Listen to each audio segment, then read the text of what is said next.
Probably should have asked who was hosting, but I think it's me. It's you, yes. There we go. Hello, it's the 10th of March. Oh, God damn it, it's March. The Ides of March are coming in, and it's episode 315 of the Should I Play This Game podcast. Graham Banks, once again. Steve, how are you? Yeah, right.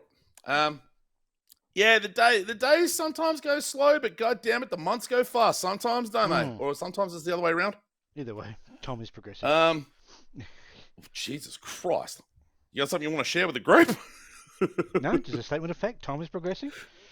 Oh, I thought you said something depressing. No, I said time is progressing.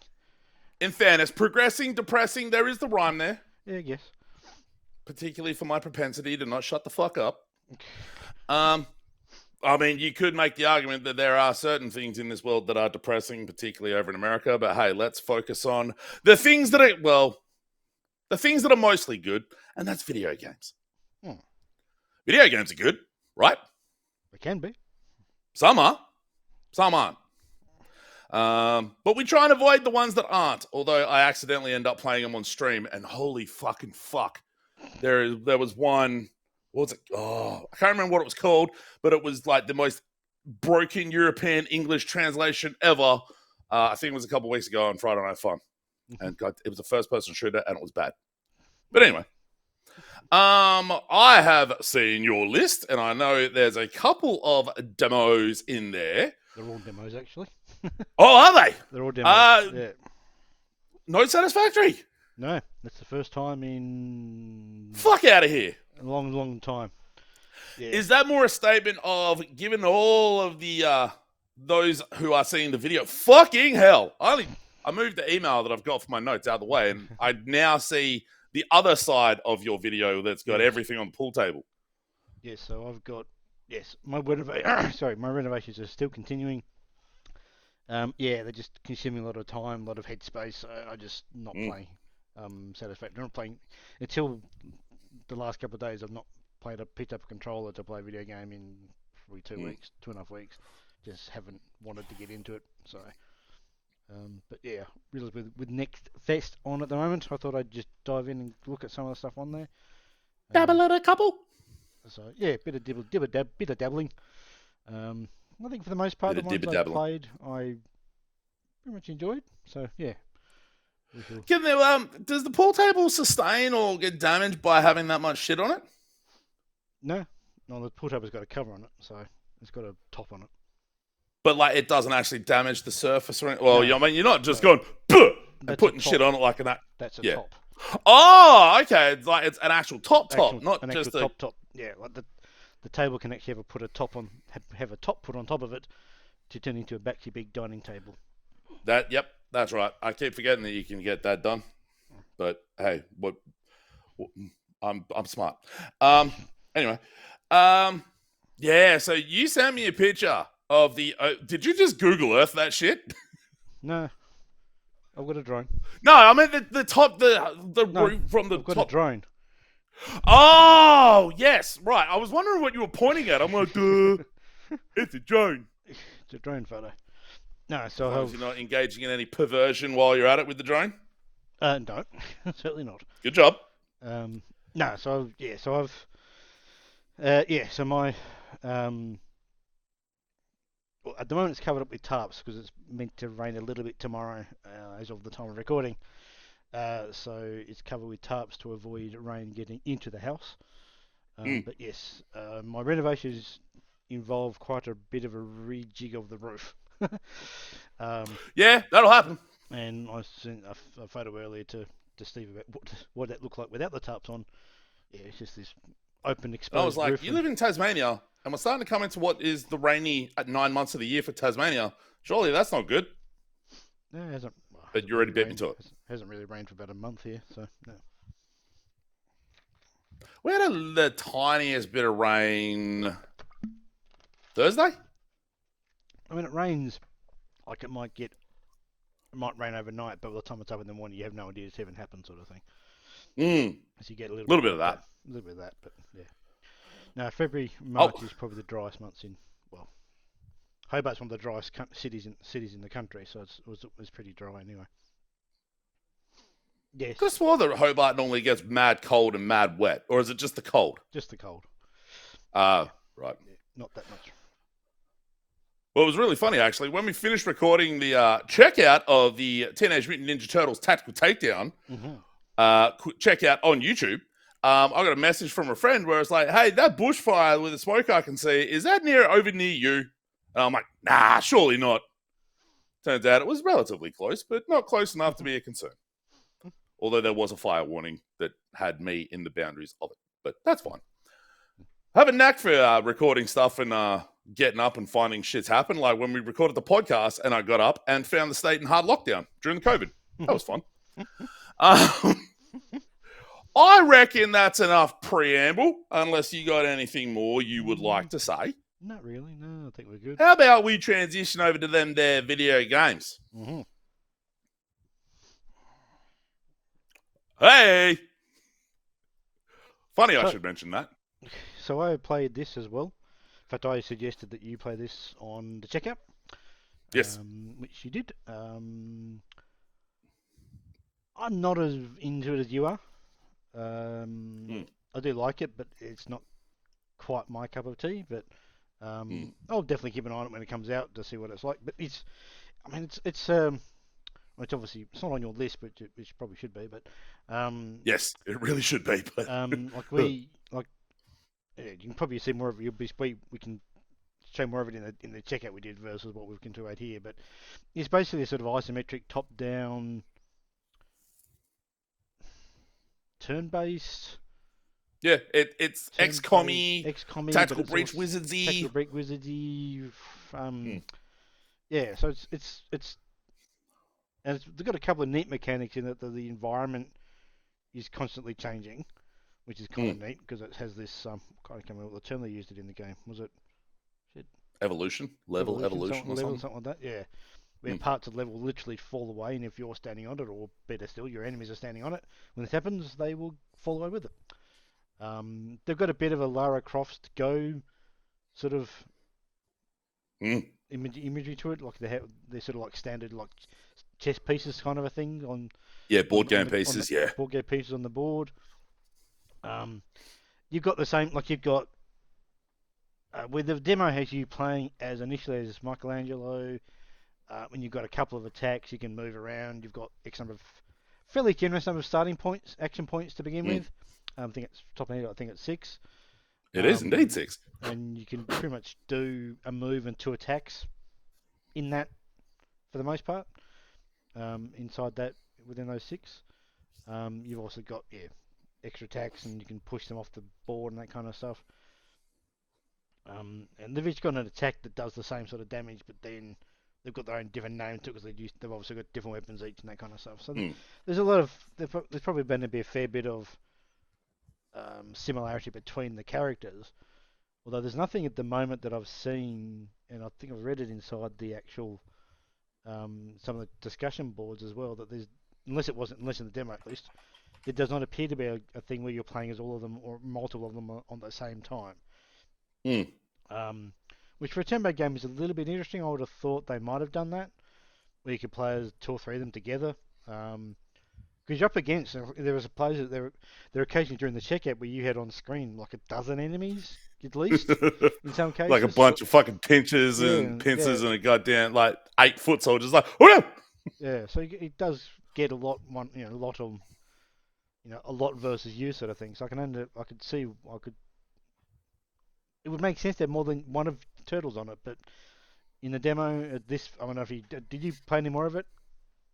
No. No, so it's. No, I played what I needed to go, okay, yep, I'm in. Yeah, so it's out sometime this year, all things being equal. I'll be very interested to see if at some point in that game you get to the point where you're playing multiples in a mission. That's what I'll be curious about, and how that would play out in terms of the mechanics and all kind of stuff. But be interesting to see. But visually looks pretty neat. Yeah. I would have liked to have been audio, as into how the character stuff being talk, and then they could talk, but I could see why they wouldn't do you that. You get a little bit of that, not much. We get all the dialogues ready, so no, you don't get much of it. That's right, it is too. Fuck, I forgot about no, because I'm getting mixed up with a different thing that's got Ninja Turtles in it, which I'll get to.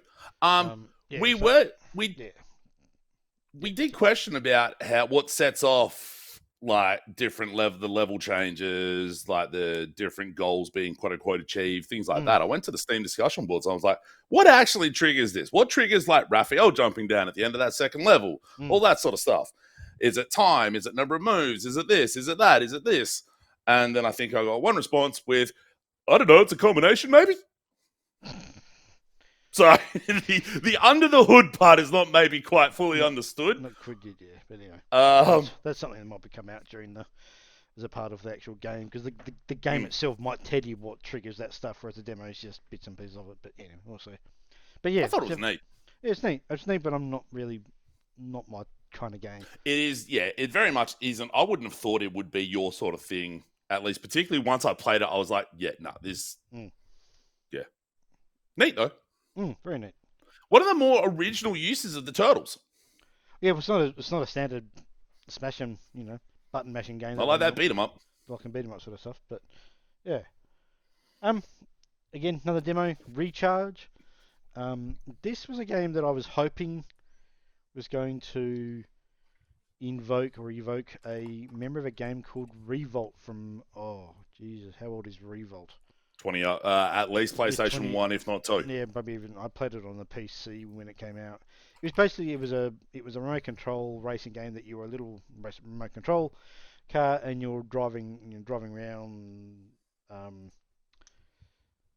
rooms and stuff like that in the streets and stuff, and the remote control. It was a really neat game. I really liked it. This game is definitely trying to be that, I'm pretty sure. Doesn't really stick the landing. 99 was Revolt. 99 was it? Okay, yeah. I was right, PlayStation. 26 years ago, Jesus. Yeah, so it doesn't really stick the landing. It's not quite what I want it to be. It's also a very simplistic demo. It does look nice, I'll give it that. It looks really nice. It looks just, like it has some sick drift mechanics. I think it does, but I'm not too sure whether in the demo they get... This stuff is not in the demo that I played. So whether this is previous stuff that is now out of it, or they just didn't put in the demo, or I just didn't play it enough.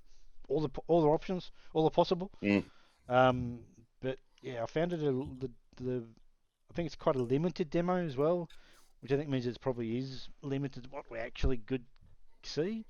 But yeah, the environment that I played in was nothing like this. I was going to say, that looks ray traced out the arse too. Yeah. That looks real. And that first person one. Yeah, this one. File not found. That looks really good. Yeah, I mean, as I said, these images are doing it better than what the demo that I played of it is. I might have to jump back into it to see if I missed something, but yeah, I'll definitely keep an eye on it because it looks really neat, and I really want it to be good. But yeah, we'll see how it goes. But demos are all about just trying to like break out a portion of the game and create that sort of vertical slice to show what it is. So maybe the demo just doesn't have all that shit in it. Yeah, it could. It did have a lot of things grayed out, so that's definitely the case in this one. But I think there might have been just a limited number of tracks or maps that they put in the demo that, yeah, nothing like we're seeing on those screens. And it does say early access as well, so that could be. It could be just Chains of Freedom. This is a turn-based XCOM style game, but a bit more graphically. What's the word you want to look for? Yeah, it's much more technical graphics, rather than this is Miasma Chronicles, that kind of stuff. You've got a little bit of movement between missions. You can do a little bit of that stuff we could in. What was the first game that group put out? What was it called? Road to Eden something. Miasma Chronicles, and then it was the Bearded Ladies Consulting. Yep, that's the one. Mutant Year Zero, Road to Eden. That's the one. Mutant Year Zero, that's the first one. They had a second one between that, then they put out Corruption 2098. Yep, and then they had Miasma Chronicles, which was what, a couple of years ago now? 23 for Miasma Chronicles? 2023. Yep. This is, I believe, this is not them, by the way. Before we go any further, no, this is not them. That's similar to that game, like those games, is what I should really say. So yeah, play as a couple of different characters. Mm. Same thing. You've got the same. You can group up, split apart, move in different directions, get cover. Got all those mechanics that you would expect. It does look really quite neat. I like the Yeah, look it of it a does. lot. Looks really neat. Um, but again, it always falls into that mechanic of you're that far away from the character and you fucking miss and you shouldn't and you go fuck it and you just go shit. I think Man, whatever, fuck this. yeah, and I just sort of stopped. I think that's the problem I've got. I mean, I know why it's a random number thing, and Yeah, I know why it happens, but it makes no sense why it happens. If that yeah.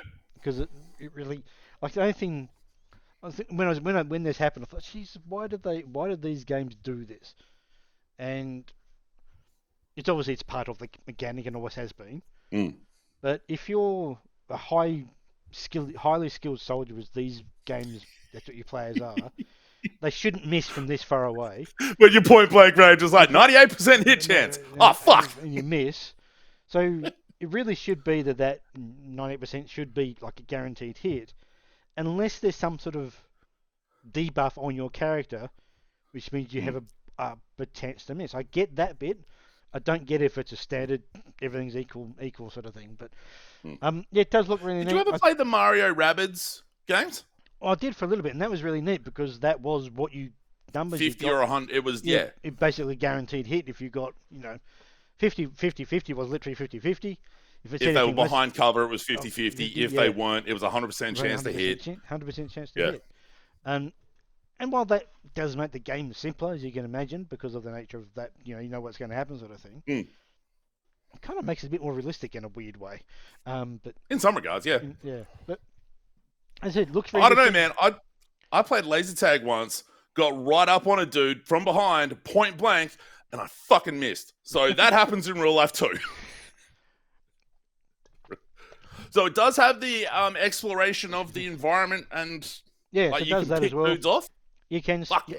I think you can. Oh, The game implied you could, but I didn't. I don't think there's anything in the demo that actually allowed me that actually did that. mm. So I think it looks very interesting. It's definitely one I'm going to Mm. be keeping an eye on when it does come out. I don't think it's got a release date as of yet. I think it's 2025. I've got it on my wish list already. Comes out on all platforms sometime this year, one would hope. Except for the Switch. Except for the Switch, yeah, true. But yeah, I mean, I think that's worth keeping an eye on that one. Chip and Claws versus the Brainioids. You got on a real turn-based strategy kick out of these demos, didn't you? No, this isn't turn-based. I thought it was. No, it's third-person action. Oh. So this is I was basically. well off on that. Oh god, how do you describe this game? I think this is definitely getting inspiration from Ratchet and Clank because of its appearance and stuff. You play as the guy on the left called Chip, and you're running around a environment that has. In fact, where are the screenshots? Might make this easier. Let's have a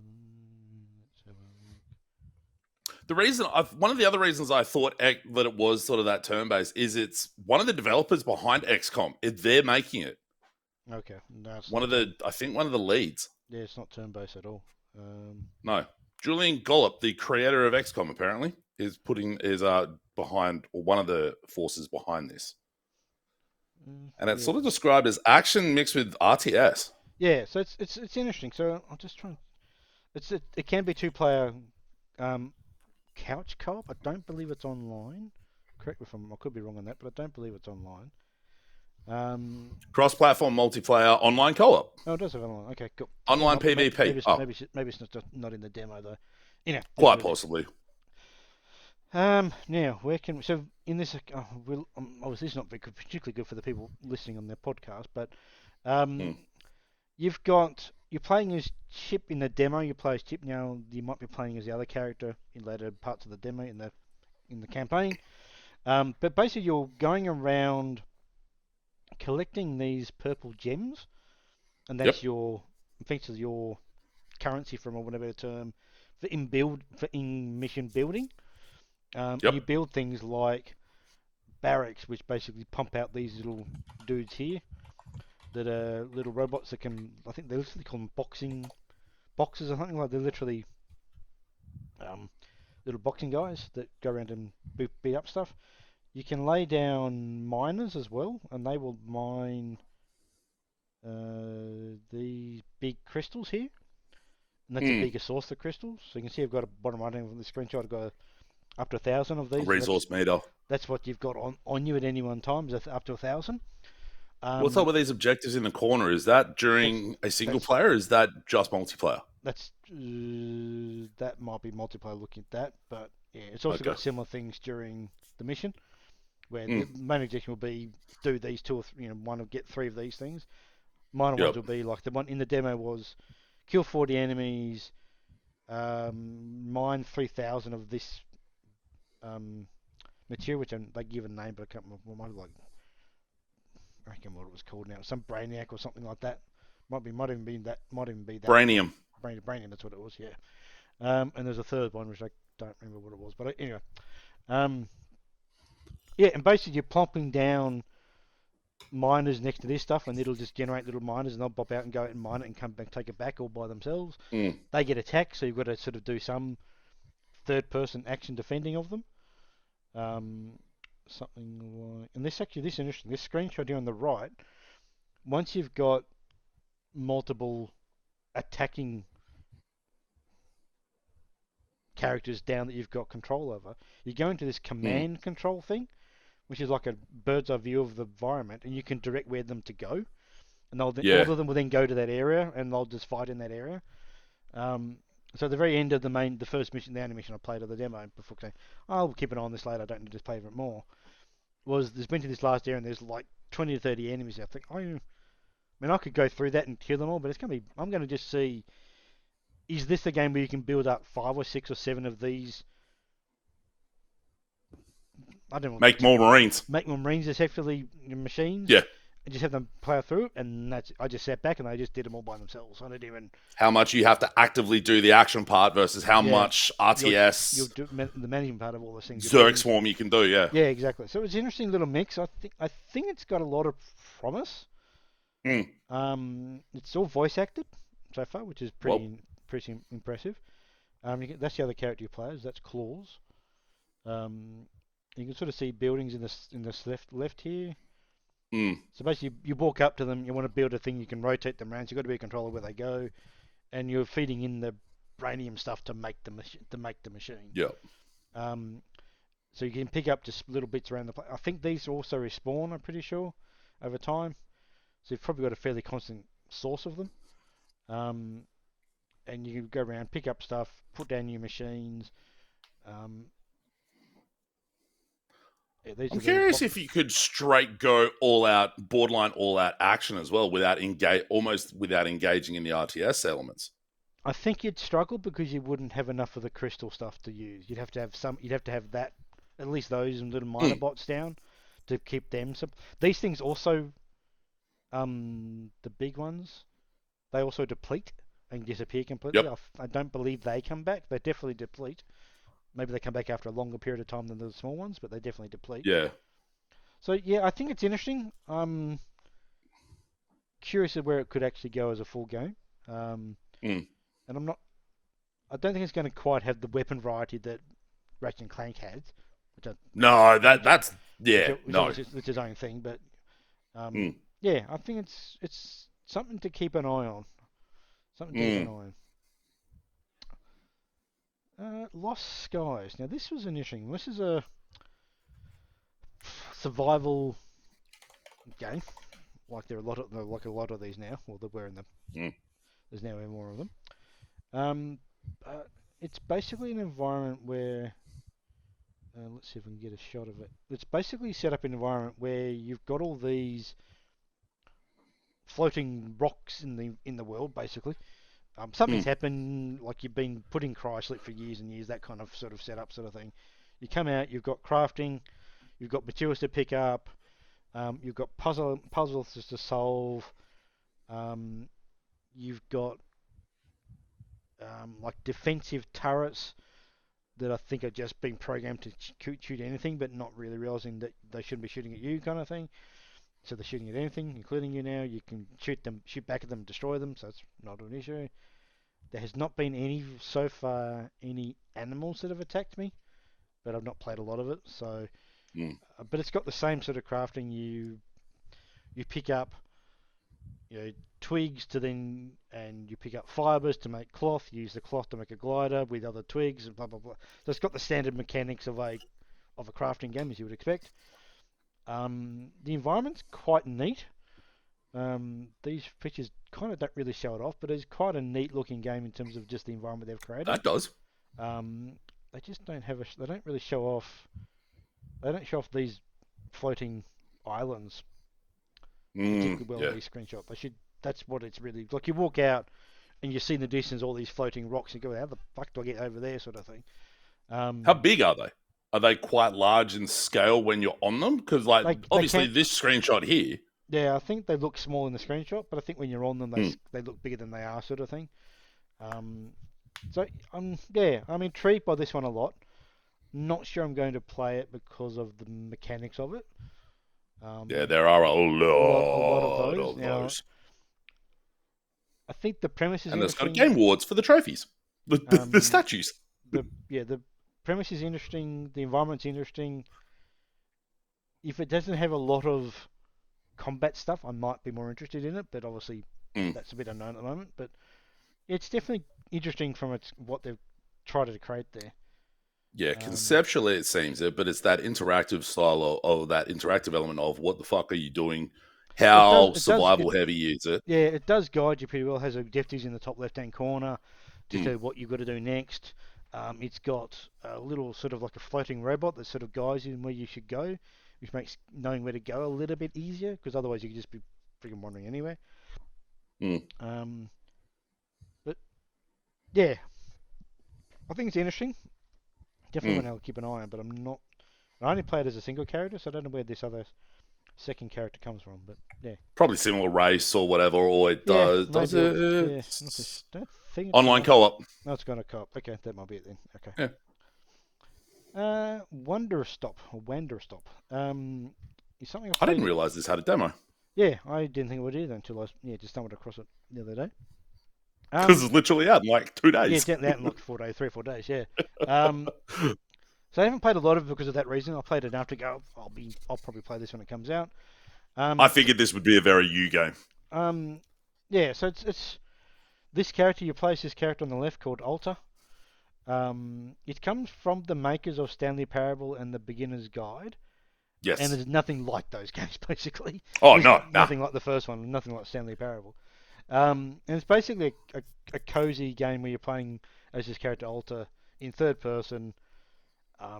You meet this character whose name is Boro, I think, Boro, I think his name is. And he wants to make tea. So that's the very first thing I started to do with this character is make tea. I didn't actually make any tea because I said, as it's out in a couple of days. It's out in like 3 days, so I'll wait till I like the little hummingbird too. Yeah. A little puffin up there, he's really cute. And you you hold him like this, hold him like this, looks really cute. Does he like sort of wiggle and sort of freak out a little bit? When you pat him, he goes with his little funny eyes and stuff. Yeah. So, nice. Yeah, so I think it's going to be a nice game. It's a cozy game to play. Let's see if so you. Does she have the sort of that attitude that she seems to have in the key art? So, like, the key art has her sitting all very on the bench, very grumbly sort of thing. Yeah, she's a It doesn't set up her lore is that she's a fighter, and that's the term she uses. I'm a fighter, and she was one of the best around, sort of thing, until she gets knocked out and defeated, and she's going through the forest to find a mentor who can train her back up again, and that's what she's looking for. And she gets stuck at the place from the cover art, at this tea stop with this guy who finds who finds her in the forest, unconscious basically. So she's all whatever fuck this. Well, you can be. I don't know how. I think you can be, but I just chose to stay. Or due to the dollar choices that made me stay, you could choose. I'm going to go. I'm going to leave. I'm going to leave when I can, sort of thing. Or you can say I'm going to stay around for a bit. But I don't know what that would. If that would literally mean you go off that path, I think it would eventually get you back to the end point. That line in that screenshot. That line in that screenshot makes me think there might be some combat elements in it. Oh, there probably will be, but I've not seen any so far. Yeah. But a lot of it is just sort of, I think it's going to be this making, like, crafting Yeah. effectively. That was very much what the trailer, anytime it got shown off, Yeah. it was very much, oh, look at that little guy. He looks so pissed off. Yeah. Oh, it's a Pluffin. Oh, it's even better. Yep. Hold that Puffin. Or Pluffin. So Oh, yeah, man. I think that's going to be a game to definitely look for when it comes out in like 2 days or 3 days. 3 days. Recording. I briefly played I'm not sure. They didn't call it a demo. What did they call the PGA? That was first access or something stupid. First look or something. Yeah, so it's a PGA First look, 2K5, 2K25. Yeah, it's golf. It's Yep. not much more to say than that. I streamed that first look a while ago, and then I bought the full version. Yeah, I made you that, but yeah, it's a golf game. It does it very well. They have done a good job of like progressing because HP Studios, because EA used to have the golf license, and it was the EA Studios that did it, and it was a lot. Like, you could, like, tap a button to, like, bust the power to, like, 120, 130%, stuff like that. HP Studios really grounded it. It was a more arcadey version of golf than yes. This is. Yeah. But HP Studios had, before they got sort of either teamed up with or bought by, I don't know how it actually worked. They had their own golf games. The Golf Club. The Golf Club, yeah, Golf Club and Golf Club 2, I think they had. Then they bought into yes. or got bought, whatever happened, under the 2K banner. And they just continued what they'd already started with that stuff. So, and that was definitely more simmy. It's not quite as punishing as it used to be, though. Yeah, I think like, I think they've improved. They've made it a little bit more arcadey, but nowhere near as much as what the games were. But they've still. You're not tapping to put the intense backspin and shit like that on it and stuff like that. Yeah, so it does. It's very good. I'm not sure I'm going to play it, but it's very good. It's neat. Yeah. I'm digging it, but is it worth $100? Yeah, probably not. And my last game is one that you recommended, and that's why we sort of started recording a bit late than we planned to, because I started playing Creepy Redneck Dinosaur Mansion 3. Hey, it's Strange Scaffold again. Strange Scaffold is their game. It's a match 3 game, so it's interesting. These games aren't made anymore, especially not on PC. You see a shitload of them on iPad and on iOS devices because of the obvious touchscreen stuff. Yeah, I'm not. It's out. It's not got a date yet, but it's out this year, so I'm not going to play much more of it in the demo. I think it's going to be really neat little game. Did you get to the break? I don't know what I went to. The fourth wall break. Sorry. Probably there's multiples in that game. Like, seriously. That's a good point. Yeah.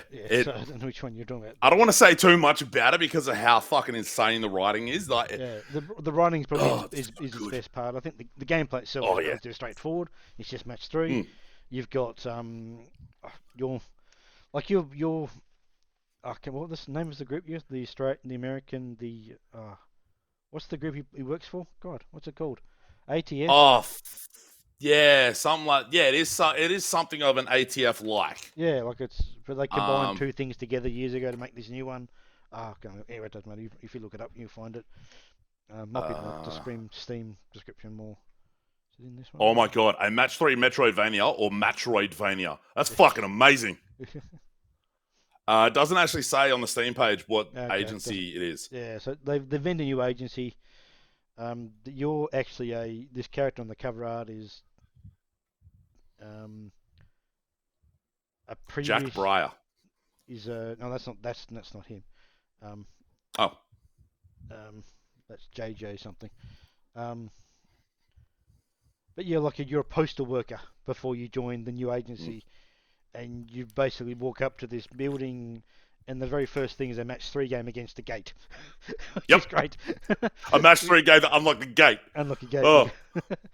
Then you're up against. Because it's not the typical match skulls to do damage. There is some of that. There is some of that. Some of it is you match 3 to solve the puzzle to get the ability to unlock the gate. Unlock the gate. Yeah. So there, that one was literally get a number of you've got the same sort of things. You've got another different coloured symbols. You match them up. You accumulate those things. Once you get a certain number, you can call an ability, and this ability was literally jump the gate. So okay, Yep. cool. And then one of them was there's also supernatural stuff in it. Like there's at some point supernatural. Yeah, goes in a weird direction. You're fighting a dinosaur, and that's where you Yep. do have a actual knife icon, and then Yes. you get 3 of those, and that's a damage. So plus you've also got other abilities that you get. 5 of those things and 3 of those things. You can heal yourself or whatever you've got. Partway through the game, or part through the demo, you get to a bar, basically. And that's essentially going to be the store. And you earn money somehow. Not really sure how. It just sort of happens. You just get given money. You go, okay, fair enough. Yeah. And you can buy things like other abilities. Like the one you can buy was like a... Oh, I can't remember what it was now.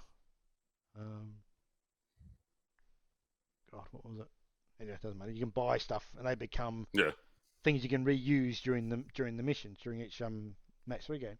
But also, as you're playing the game and you do things just progressing the story, you'll get like leveling up of different things, like traits. Yes. And one was one called Steel Shoulders, I think it was. Yep. And basically that's an ability you take into the match 3 games. Get the right number of items. You can then do a steel shoulders, and that's how you Bust through a door. Bust through a door or take down an enemy or do damage on an enemy. Yeah. You can also die in this game, and you come back, and that's probably where the fourth wall breaking sort of starts to happen, because the way they describe how that they storyboard that concept, and that's where the fourth wall stuff comes in. I was going to say you definitely got past the break, because it's like the dude rocks up and goes at some point, hey, and starts to, like, it doesn't just break the fourth wall, it fucking nukes it. Yeah. Like, it so cleverly subverts the demo trope. Yeah, and it basically says, like, at some point the devs would go find bugs. Yeah, go find bugs. This is a demo. The devs need you. Go find bugs. He said, what? There's spiders. And he's like, the fuck are you talking about? So yeah, it's got some good writing in it, that's for sure. Yeah, one to keep an eye on, and one that's now gone onto my wish list. It's so that studio does a lot of just really small, like semi-small, experimental, weird things. Like, this is the studio that did I Am Your Beast, the Turtles Tactical Takedown. This is also the studio that made click holding. Yes. Where you're literally sitting there clicking this clicker, like this clicking counter, and basically a dude's like, do it, I need it. And almost makes clicking a counter semi-sexual. This studio does all sorts of weird shit. They have 4 games on the boil, and 2 of them had demos. Yeah. Oh, and it should be stated, there is no 1 and 2. Yeah, there's no 1 and 2. This is just the game they've called with 3 on there. Well, there is in the game environment, like in the game's lore. Yeah. This was a fucking like smash hit game fucking years ago, and a 3rd one was announced, and it's like, what the fuck are you even doing anymore? Like, these dudes are operating on a completely different plane of existence, seemingly, from everyone else, and it's fucking incredible. It's really good. So, actually, we just look at.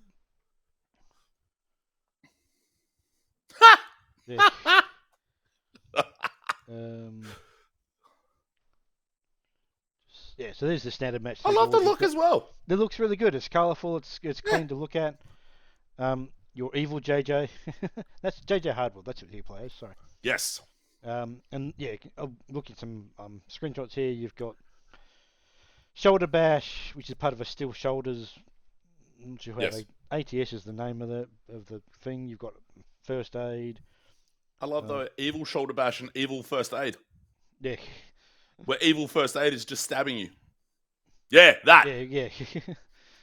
That's the nuking of the fourth wall. Fix if you can. Think if you can. I mean, I guess we don't want a game to be broken. So it's a really clever game in terms of the writing and its presentation, everything about it. So yeah, looking forward to that one. So fuck yeah, I was very curious how you would because this is like the sort of stupid or the sort of dumb that I can really get into. And really I probably won't get into it as much as you do. I'll still enjoy it, but I won't. But yeah, I can definitely see where it's coming from, and it's really neat. So looking forward to that when it comes out. Hopefully, it does come out this year. It looks pretty It's one of 2 demos I made note of, but I did end up streaming quite a few. Yeah. But yeah, it's fuck, that's a thing. Oh man. Okay. All right, your list. Let's go through it. So,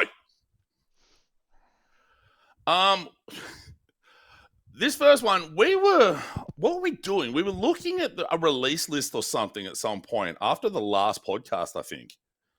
And we were looking at what we were going to do a video for. Okay. Yep. And I was looking around under the upcoming and then free and all that sort of deal. And I noticed Beat Around the Bush. I'm like, what the fuck is this? Clicked on it and I found it was a clicker. So the very first thing that you hear or see when you open the game, it goes to the main menu and you hear Baby Shark. Okay. Which I can't tell if that's fantastic or awful.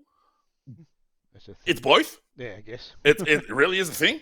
Yep. It starts really slow. So basically, if you walk, the title's literal. If you hit the bush, you blow up and die. Okay.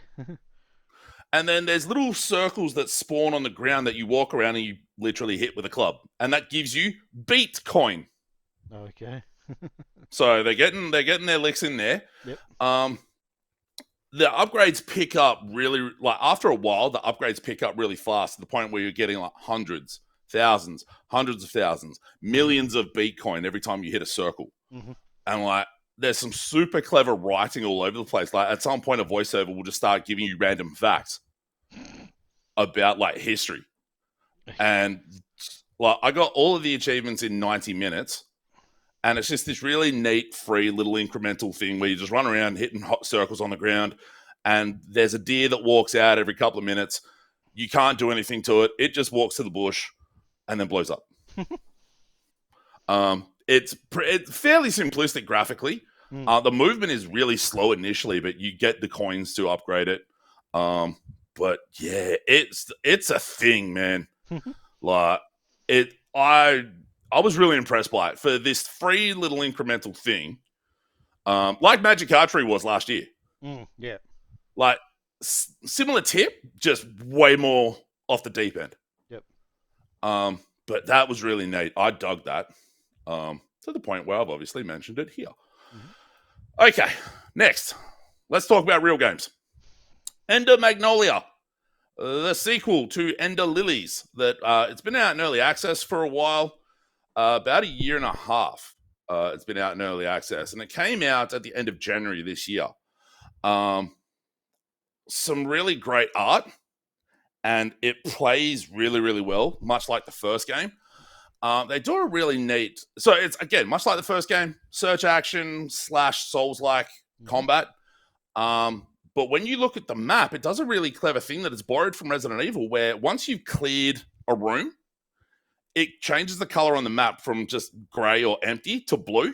Mm-hmm. So you know you've got everything in that room and you can move on to the next. Mm-hmm. The one part that's a pain in the ass is it doesn't necessarily indicate, though, if there's a offshoot to a different room that you haven't been to. So there are a few times I didn't realize that there was a room I hadn't gone into that was connected to a room that was blue. I'm like, I've already fucking been there. I've been all over the joint. Where am I going? Oh! So I felt like the biggest dum-dum ever. Doesn't clearly show connection between rooms.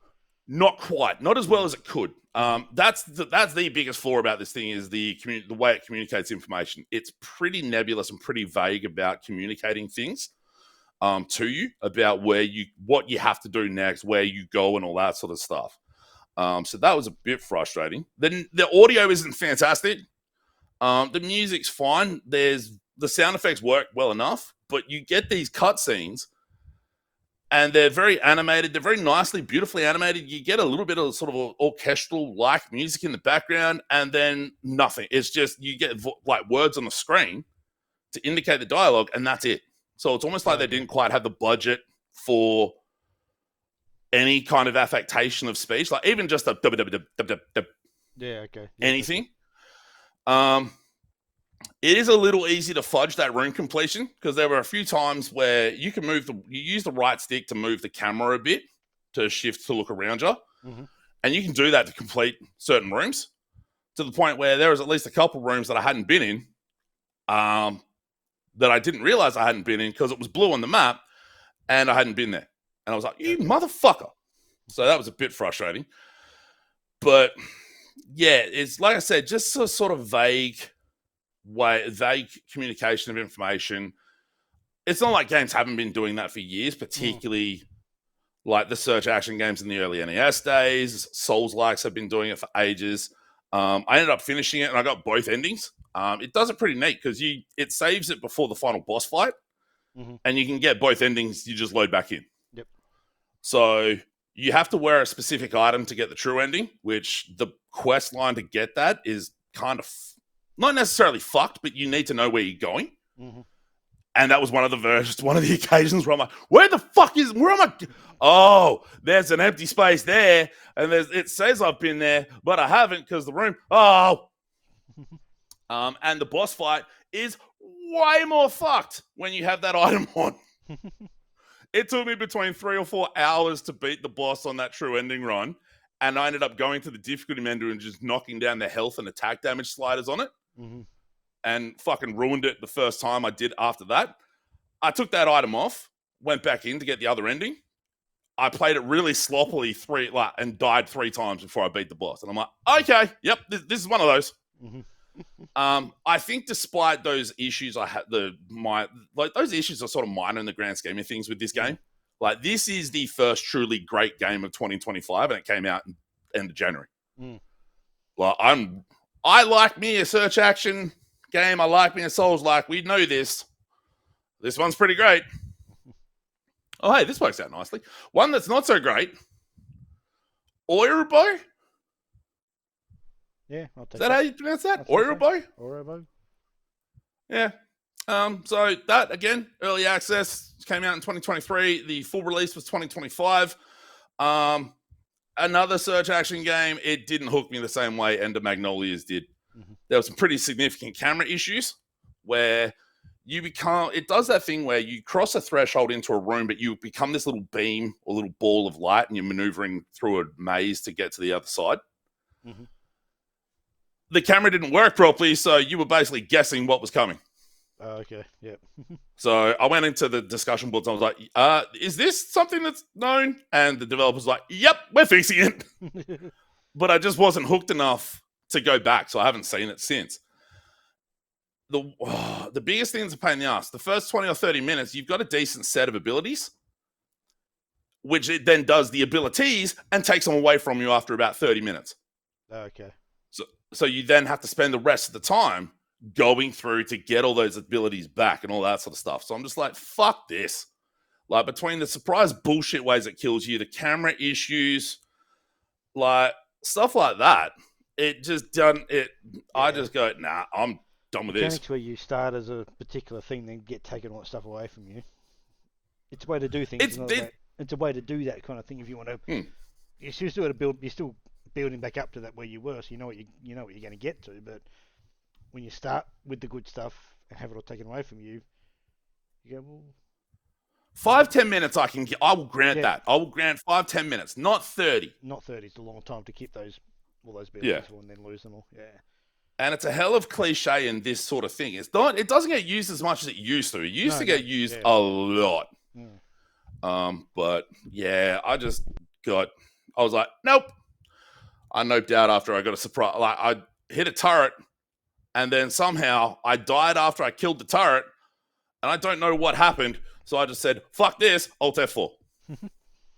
So, yeah. I think, is the card game Concentration where you're trying to match the pairs, where the cards are flipped, and you're trying to match pairs? Memory's another one for it too. Memory's another game. Yeah, Memory. Yeah, same sort of thing. Yeah. Pairs and Perils is one of those. It's continuing the trend of roguelike deck builders that use established card game tropes. Like Balatro did poker. There's one that's a roulette roguelike called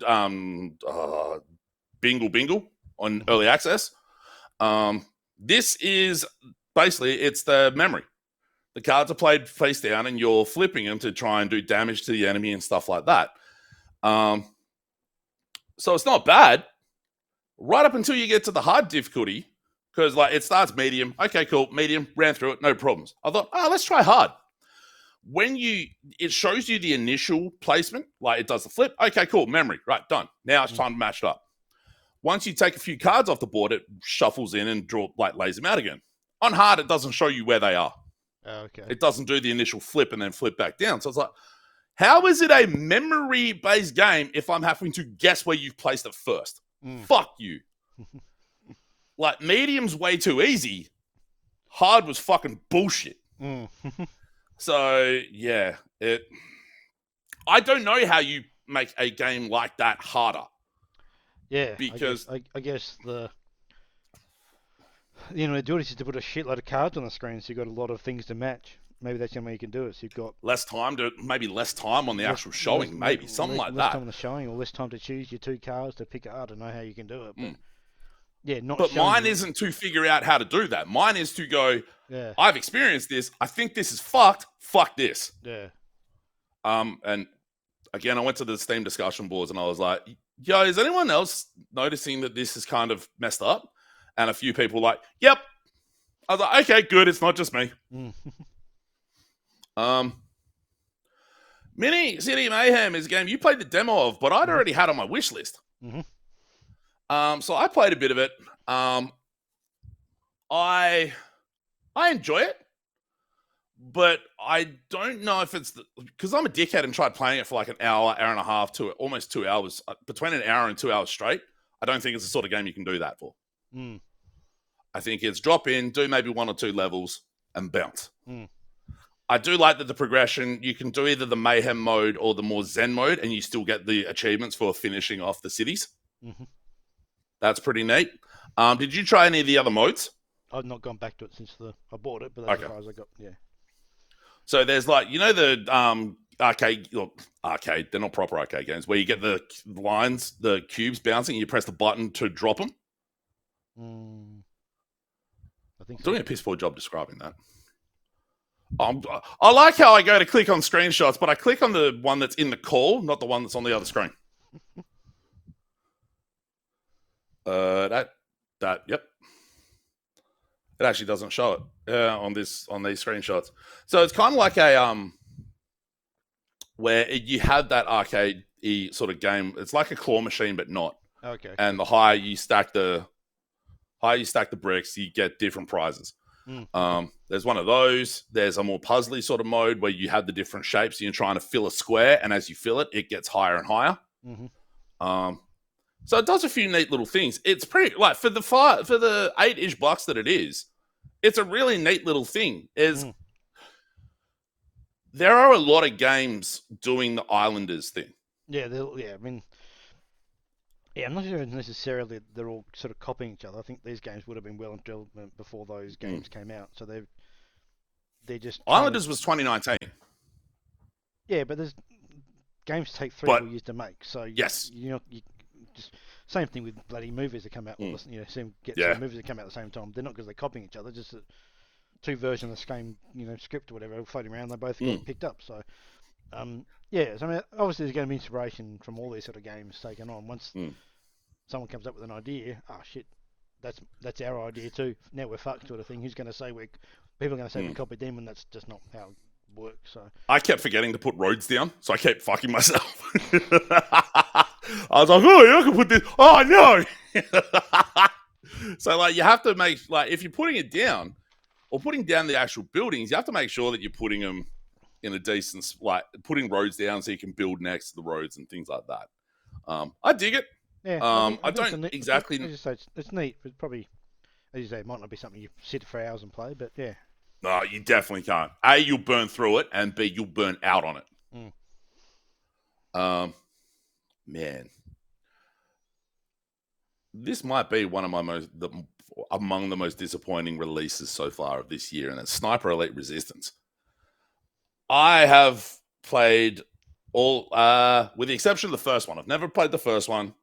I played the second one almost by chance. I'm like, oh, okay, this is cheap. I'll give it a go. And I really enjoyed it. The actual moment-to-moment gameplay in Sniper Elite Resistance is absolutely Sniper Elite. Yep, fantastic. But it is buggy as fuck. So you have kill challenges where it's a kill list and you unlock new guns, things like that, by killing them a certain way. So one of them, I had to make someone fall off a dam. That's all I was told. I'm like, all right, sweet. I'll run up, choke him out, and throw him off the dam. Mm-hmm. Yeah, anytime I tried to throw him off, it just bounced off an invisible wall. He needed to be on a specific platform that you then shoot a bolt out of that causes that platform to fall.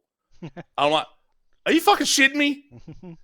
And then there was one where you are supposed to, in order to get the unlock for the kill list, you put basically a coal torpedo, which I'm like, what the fuck is one of those? Turns out it's just an explosive in a lump of coal. Okay. And you put it in the coal thing next to the fire. The scientist walks up, picks it up, throws it into the fire, and he's meant to blow up. Mm-hmm. Right? Sounds fairly simple. Turns out, though, if you kill, I think it's either if you kill anyone on the first floor of this building that he's in, or if you take too long, he bugs out and his patrol route doesn't take him through the room where the actual coal torpedo, where you put it. So he doesn't actively go and actually do the thing that's meant to happen. And the last one, which, this was the last straw, I was given an objective to get a key, and the objective marker and the distance, so it gives you a distance if you're close. And I was like, all right, sweet, I'm 9 meters from it. All right, cool. I'm on the top floor of this castle. I'm 9 meters from it, yet where the fuck is it?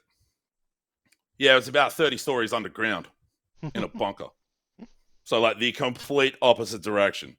So, like, in the state that it's in, it's like, I can't recommend anyone play this with it being this buggy and this fucked.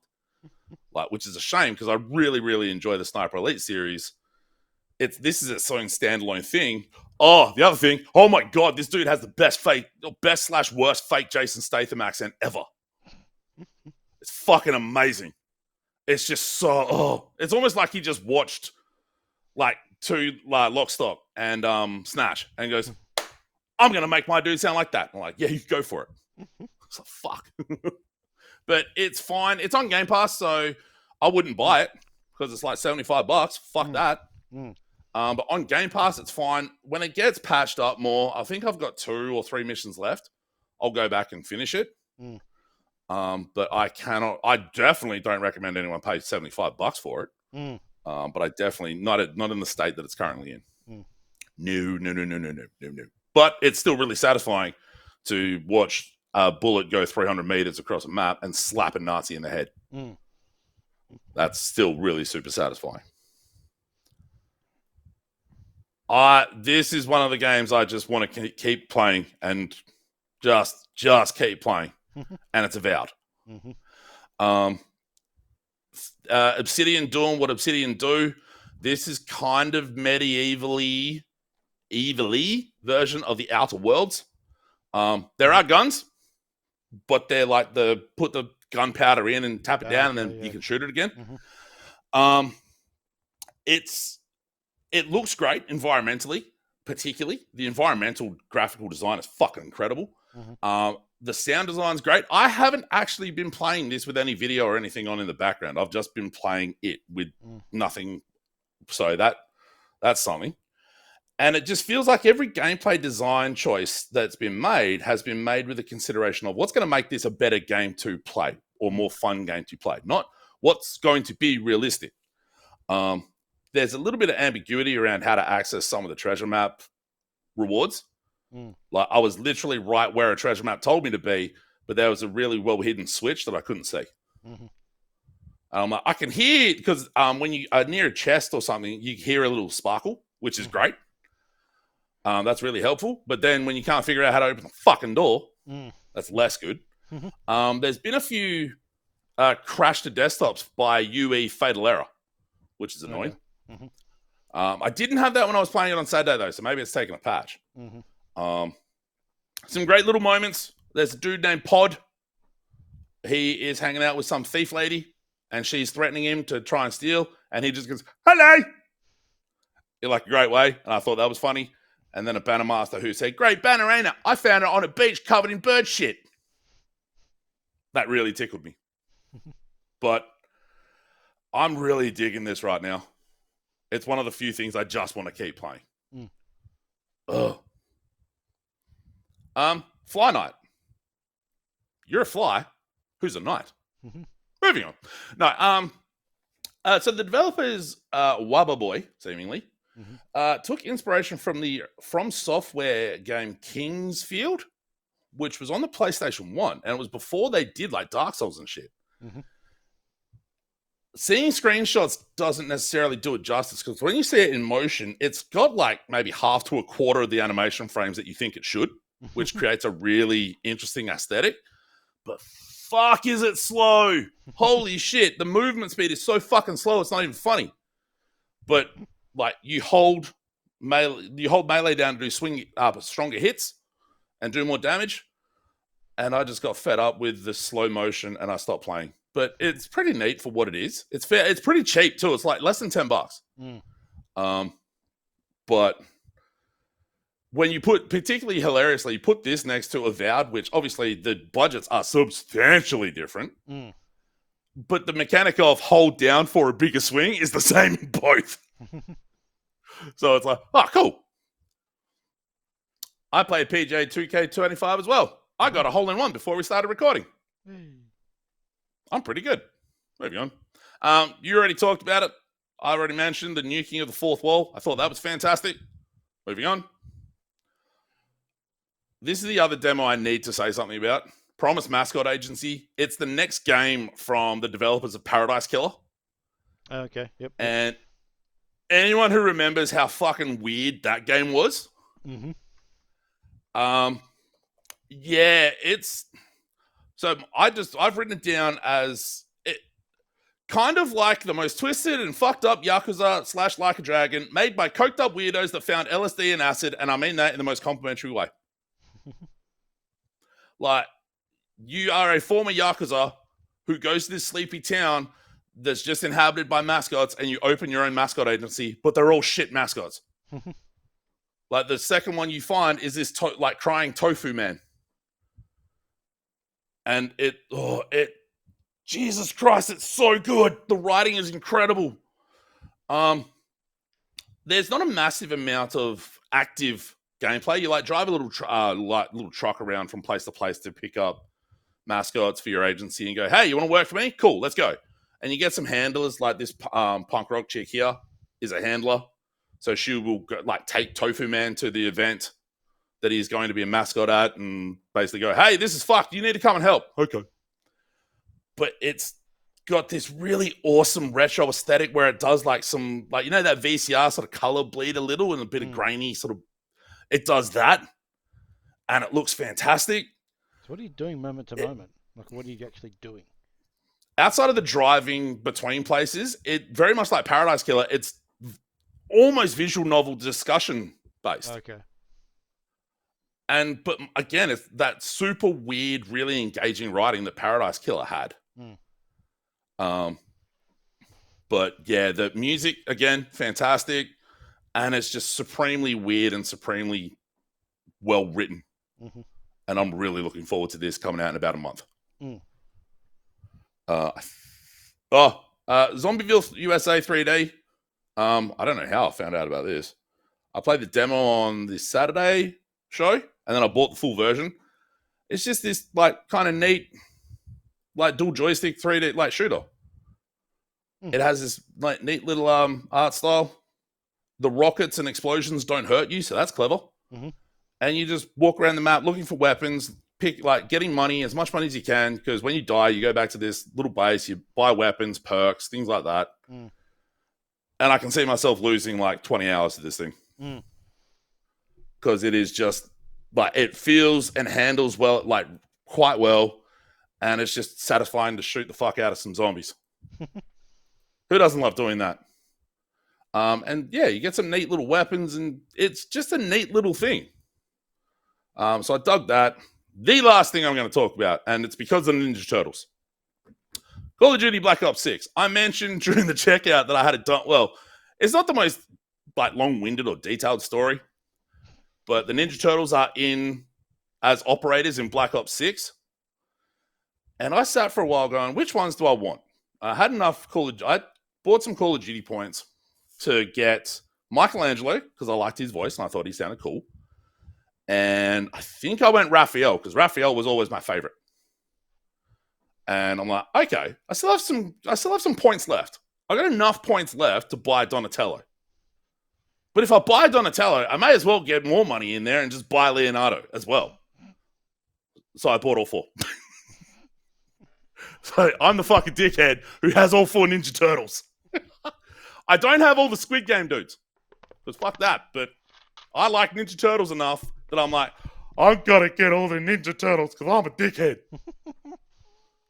So I've got the Terminator on one side and I alternate Ninja Turtles. Peter Stormare doesn't get a run anymore because Peter Stormare's in that game too.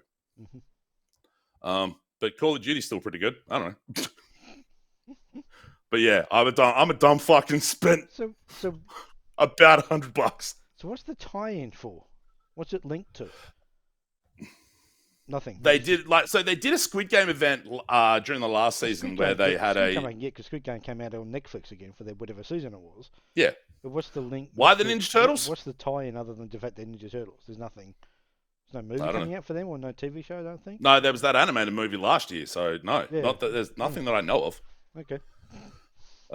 They did a Terminator one as well. Like a mini battle pass event sort of thing where you like collected skulls after you killed people and then you use those skulls to buy items. Which I heard a podcaster that we're both familiar with say, if you're setting your game in the mid-90s, why are you doing Terminator 1 and not Terminator 2? And I was like, that's a good point. Mm-hmm. So then the Ninja Turtles make a bit more thematic sense. But now Michelangelo or one of the turtles running around with assault rifles shooting people. And that's pretty fun. Anyway, that's what I played. Yep. Anyway, yeah. Yeah, we games of March. Shall we look? Well, I guess we could. We could absolutely do that. You want to control that or me? No, you might as well. May as well. Let's get back to it. Let's find... Wait, what? Upcoming games. There's the one. And then for March... Oh, it's already on March. Duh. And podcast view. No. The podcast view should be black, shouldn't it? Or no? Yeah, I'll fix it one day. Okay, cool. So these are the games coming for March. Some of these are already out. Mm-hmm. Like Knights in Tight Spaces, which is the next game from the people who did Fights in Tight Spaces. It's just a medieval version of that. I played the demo. It was pretty neat. I want to get this at some stage. There's Fragpunk, which I thought this was going to be very different from what it actually is, because this was the one where they said, oh, it's card-based, you break cards and it changes the rules of the level and all that sort of stuff. I'm like, sweet. I thought it was going to be more Call of Duty. It's more Counter-Strike. Okay. It's very Counter-Strike because it's like round-based. Once you kill everyone on the team, they're dead, and that's the end of the round. Mm-hmm. And there's bomb planting locations and stuff like that. I'm like, huh. Yeah. Very Counter-Strike-y. Yeah. Which I didn't expect that. I knew about the card stuff. I was like, oh, this would be right. Mixed Call of Duty style with that card thing. Yeah, no, it didn't quite work. Didn't quite come out that way. Free to play, and it is free to play out the arse with the different, kind of like Call of Duty's doing. Just you don't have to buy it; you get this one for free. Which I got Call of Duty for free on Game Pass, so that's my justification.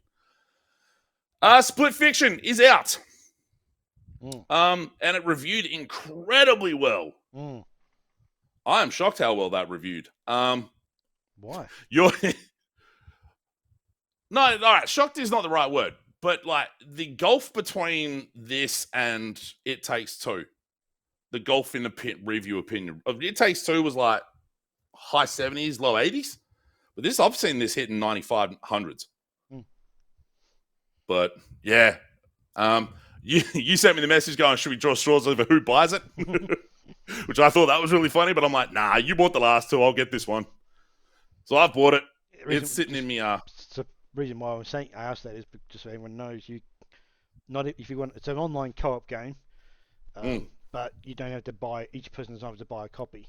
No. As long as one of you has a purchase copy, you can buy. I can't remember what the term they use on the Steam. They download. It's a friend pass. Like a friend pass version of the game, which basically just allows you to connect to an existing one, but not actually do anything more. So that's why.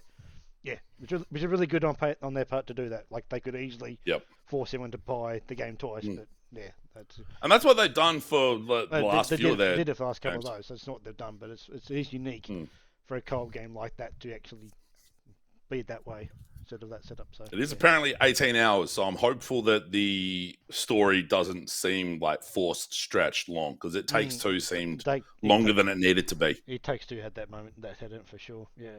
Yeah, but most people have a very positive opinion on it, so I'm hoping that comes through. Yep. And we'll probably see. We'll keep an eye out for it on the YouTube channel. We'll start playing it at some point in the next year future when we both can actually get a chance to sit down and play it together. And schedules are aligned. I also want to go back to Luma Island because I miss my Lumas. Yeah. So yes, we will. We'll keep an eye on the YouTube channel when it comes up. I should have taken this off because I was interested by it, and then I saw reviews of it, and it was kind of middling. So Slime Heroes, kind of top-down Souls-like, but more sort of a My First Souls-like, from what I've heard, but sort of doesn't really stick the landing. Rise of Ronin, another PlayStation game coming to the PC. I played the demo of this, and it's very much not Ghost of Tsushima. Okay. It has the samurai sort of vibe, and Ronin do come up in Ghost of Tsushima, obviously, if you've played that. But the combat is very different. It's much slower, much more methodical, much more counter, like blocking and parry based. I don't want to say the word Souls-like because it comes up constantly. But, I mean, Team Ninja, I was looking at I was trying moving the mouse, and I'm like, how come I can't see the mouse move in front of me? It's because it was over here. Team Ninja made Neo. So this is kind of a samurai-ish Neo, which I'm looking forward to. Well, yeah. One to stop you've talked about already. Hopefully that comes out pretty good. Yep. There we go. Assassin's Creed Shadows. How are you feeling? I'm not going to buy it at launch. Well, I'll rephrase that. I'm not going to download it at launch because I've got it under the Ubisoft's, what are their things called. So I'll definitely get around to playing it, but it's not high on my list to get it day one at all. But I'll probably get to it at some point. So previews have been fairly positive so far. That's my vibe of them, my perception of what I've read and seen on YouTube and stuff like that. It seems to be getting decent reviews and decent coverage or decent praise, but yeah. So reviews allegedly hit around the 18th. And if you pre-order, you get like 10 hours of extra missions and content, which is fucked.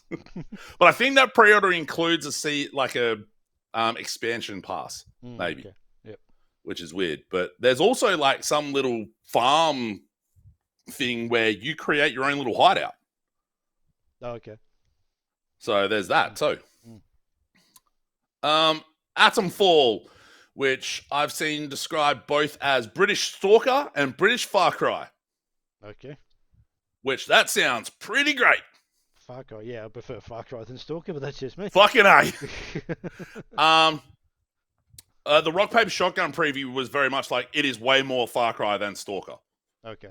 Or at least you can play it way more like Far Cry than Stalker if you so choose. Which is good. The reason it's on here twice is because they're doing the pre-order, the fancy version to get advanced access, which... I've got to rewrite this to fix that. At some point I'll get to it. Yeah. The first Berserker, Kazan. This is a Souls-like. In the DNF universe, which is a sort of anime thing. Don't ask me anything about it. I played the demo. I enjoyed it. I can't tell you anything about the greater narrative canon around it, but I don't know. It seemed fucking brutal and violent, and it sure is. And it definitely has that sort of parry Souls sort of thing to it, which is great. I'm looking forward to that.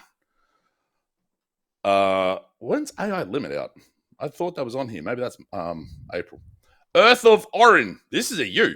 Yeah, this is just a city builder economy RTS sort of style game, but yeah, it's. I don't think I don't recall playing a demo of it. I think I've just seen it. I've just been on my wish list for quite a while. It's only got a Q1 date, so it's entirely possible it won't even come out. But that's what it currently is in the IGDB. And I just did an update on it, and it still says Q1, so it hasn't changed. Yeah. So yeah, it might not even come out in this month, but that's when it's scheduled to come out in Q1. Just checking their Steam page to see one says Q2. Just doing the same thing. Yeah, it says Q2 now. It says Q2, so I'll require an update on the IGB at some point. But yeah, it's one of those games that intrigues me. I think visual looks quite neat too. So just when it comes, no mention of it coming out in early access or anything like that. So yeah, like it's got a lot of interesting stuff to it in terms of what the gameplay is as well. So yeah, I thought I put AI limit on here because that comes out in a couple of weeks as well, but it's not on here unless the date that's on IGDB is different. But yeah, AI limit is I played the demo of that and First Berserker Kazan on a stream a couple of weeks back, and I enjoyed both. First Berserker Kazan, it's like $85 on Steam. AI limit's less than 50. Both out basically the same day. Mm-hmm. I don't know why AI limit's not there. I thought I put it in. Maybe I'm a dumbass and I meant to, but I didn't. I don't know. It's entirely possible. Who knows what happens these days? But yeah, the games of March. At least the games of March we're interested in, because fuck me, there are a lot more games than that. But yeah, plenty of stuff there.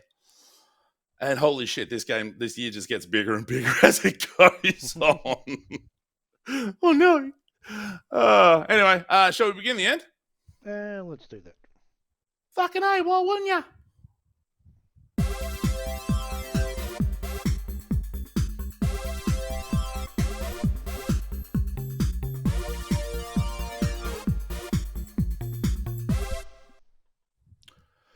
I was about to yell out podcast at shouldiplaythisgame.com, but that's not a thing. No, it's not. It's been for a long time. We got the YouTube channel, twitch.tv/enemy starship, where I do my Friday night fun and Saturday specials. Well, I'm not calling them. I haven't sat on a good name, because if everyone's a special, are any of them special, Graham? A conundrum. So I've just been alternating the Saturday names. Okay. I don't know. But yeah, just playing dumb stuff, or sometimes dumb stuff, sometimes playing DLC that I didn't get to last year. Solo Factories. We'll come back at some point. We'll just say that. Oh, yeah, right. Yeah, fuck. I was about to go, oh, yeah, you gotta fucking do that. But no, I'm a dumb fucking forgot. So next week we'll be doing a video of some kind, whether that, potentially. We'll do something, hopefully. Yep. Whether it's Split Fiction or whether it's maybe look at Mini City Mayhem or something else of the other of a variety. I'll have Friday Night Fun and the Saturday stream as well. I'm fucking finding that YouTube's processing time is taking longer and longer. Okay. Give me the shits. Give me the shits. Putting up those videos after I stream, and it takes fucking hours. Anyway, but yeah. Follow us on, subscribe on Facebook, and you hit the bell. No, not if you want, do it, goddammit. And then give me a follow over on Twitch. And then, yay me. Anything else? No, that'll do us. Sweet.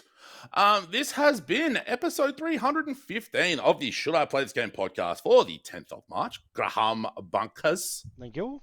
Been a pleasure. And we'll see you next week for some kind of video content, and then the week after we'll be back with another. Screw it. Nah, it's not worth it. I was gonna go, I got a new controller, but nah, I already showed it off on the stream, so that's fine. We'll see you next time. Bye. Bye.